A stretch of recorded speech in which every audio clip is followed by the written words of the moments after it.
રામનવમીની રજા બાદ ઉમેદવારો પોતાનું નામાંકન પત્ર ભરવા માટે સભાઓ યોજી રહ્યા છે, રેલીઓ યોજી રહ્યા છે અને રોડ શો યોજી રહ્યા છે। તેવામાં વાત કરીશું પાટણ લોકસભાના ઉમેદવારની। પાટણ લોકસભા બેઠકના કોંગ્રેસના ઉમેદવાર ચંદનજી ઠાકોરે આજે ઉમેદવારી પત્રક ભર્યું હતું। જો કે તે પહેલાં સમર્થકો સાથે ભવ્ય રેલીનું આયોજન કર્યું હતું, તેમજ પ્રગતિ મેદાનમાં સભાનું આયોજન કરવામાં આવ્યું હતું। ને આ તકે પ્રગતિ મેદાનની સભામાં શક્તિસિંહ ગોયલ તેમજ જગદીશ ઠાકુર સહિતના કોંગ્રેસના દિગ્ગજ નેતાઓ ઉપસ્થિત રહ્યા હતા।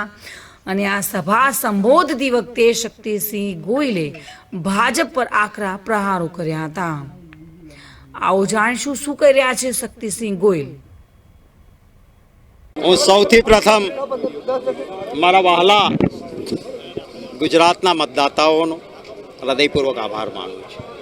અમારા કોંગ્રેસ પક્ષના ઉમેદવારોને ખૂબ પ્રેમ ભાવ લાગણીથી સાથ, સમર્થન અને આશીર્વાદ ચારે તરફ મળી રહ્યા છે અને જ્યાં જઈએ છીએ ત્યાં એક અનેરો ઉત્સાહ કોંગ્રેસ પક્ષ માટે જોવા મળે છે।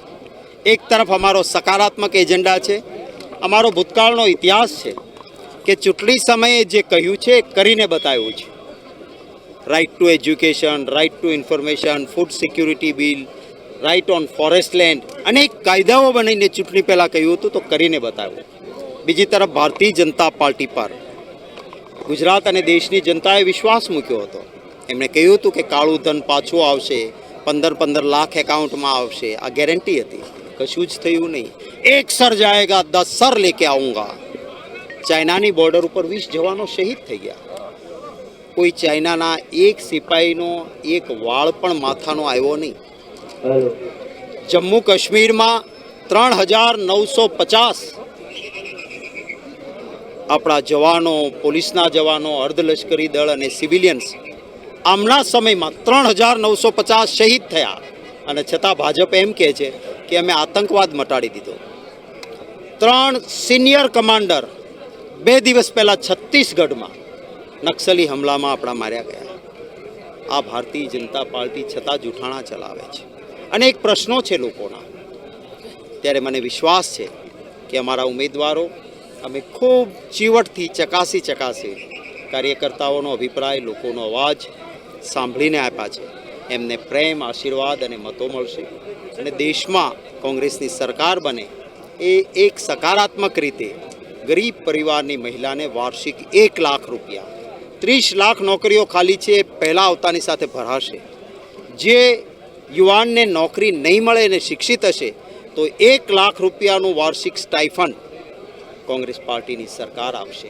ખેડૂતોને ટ્રેક્ટર લે, બીજી ત્રીજી સાધન સામગ્રી લે, એના પર જીએસટીનો માર છે। કોંગ્રેસની સરકાર ખેડૂતોને એમના સાધન સામગ્રી ઉપરનો જીએસટી સંપૂર્ણ દૂર કરશે। ઇન્કમ ટેક્સના નામે, જીએસટીના નામે જે ધોષ બોલાવવામાં આવે છે, કોંગ્રેસની સરકાર આવશે એ દૂર થશે। અનેક પ્રશ્નો લોકોના છે, ઉકેલવાનો પ્રયત્ન થશે। એના માટેનો અમારો એક સકારાત્મક પ્રયાસ છે। Thank you. પાટણ લોકસભાના ઉમેદવાર તરીકે આજે મેં મારી ઉમેદવારી પત્રક નોંધાવી છે।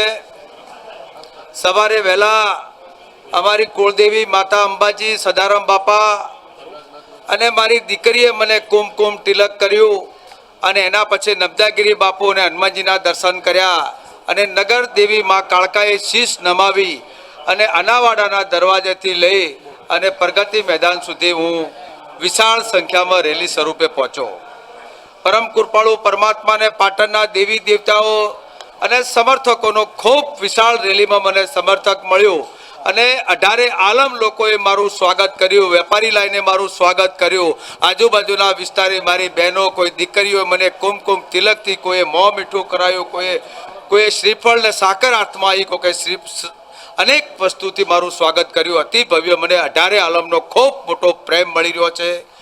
લોકો આજે મારી જાહેર સભામાં આપ જોઈ રહ્યા છો, એટલે હજારોની મેદની સંખ્યામાં લોકો મને સમર્થન અને આશીર્વાદ અપાયા છે। અમારા ગુજરાત પ્રદેશ કોંગ્રેસ સમિતિના પ્રમુખ સન્માન્ય શક્તિસિંહભાઈ, સન્માન્ય અમારા પ્રભારી મુકુંદ વાસનીજી, જગદીશભાઈ ઠાકોર, રઘુભાઈ દેસાઈ, કિરીટભાઈ પટેલ અને દિનેશભાઈ ઠાકોર, કોંગ્રેસના ધારાસભ્ય અમરતજી ઠાકોર, અન્ય બીજા આજુબાજુના વિસ્તારના જે અનેક ધારાસભ્યો સમર્થકો જોડાયા છે અને બહોળી સંખ્યામાં આખા લોકસભા વિસ્તારમાં જે લોકોને મને ખૂબ મોટી સમર્થક મળી રહ્યું છે અને પરમ કૃપાળુ પરમાત્મા સદારામ બાપાને આપ સૌના મિત્રોના આશીર્વાદથી, આજે વેપારીઓના આશીર્વાદથી અને મતદારોના આશીર્વાદથી મને જંગી બહુમતી જીતાડીને દિલ્હી મોકલશે એવો મને સંપૂર્ણ વિશ્વાસ છે. ત્યારે આપણે જોયું તે રીતે શક્તિસિંહ ગોહિલે ભાજપ પર આકરા પ્રહારો કરતા તેઓએ કહ્યું હતું કે ભાજપની ગેરંટી પર શક્તિસિંહે પ્રહાર કર્યા હતા અને અંધભક્તોને પૂછો ખાતામાં 15 લાખ આવ્યા કે નહીં. 2 કરોડ લોકોની નોકરીની ગેરંટી આપી હતી, તે નોકરી આવી કે નહીં. આ રીતે તેઓએ આકરા પ્રહાર કર્યા હતા. જ્યારે જગદીશ ઠાકોરે પણ સભા સંબોધતી વખતે ભાજપ પર આકરા પ્રહાર કર્યા હતા. લોકસભાના બેઠકના પાટણના ઉમેદવાર ચંદનજી ઠાકોર જ્યારે ઉમેદવારી પત્ર ભરવા જઈ રહ્યા હતા ત્યારે મોટી સભા સંબોધી હતી અને કોંગ્રેસના નેતાઓએ ભાજપને નિશાન બનાવી આકરા પ્રહારો કર્યા હતા. વસંત કડિયા સાથે bureau report, today Gujarati news.